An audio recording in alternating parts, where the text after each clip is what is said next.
Xavi Cardoso, João Lima, a temporizar, agora a segurar a bola.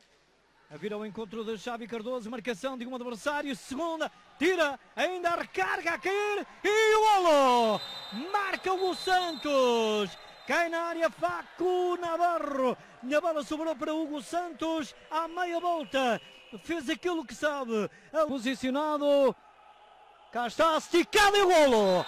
Marca Cerqueira, a meia altura, entre o poste e o braço direito de Diogo Almeida e de bola parada. Suspense dos poucos que estão no pavilhão da ADS. Vai haver esticada a defesa. Defesa, a recarga não surge.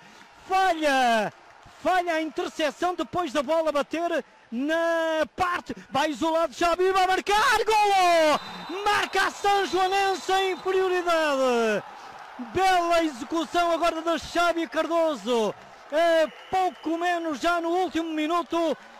Provavelmente, digo eu, ainda no decorrer da primeira parte, Hugo Santos, cá está perante o guarda-redes do Turquel a tentar e a não consegue passar agora.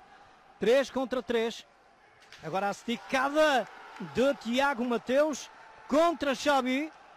Está descompensada, consegue o roubo de bola agora e o final do jogo.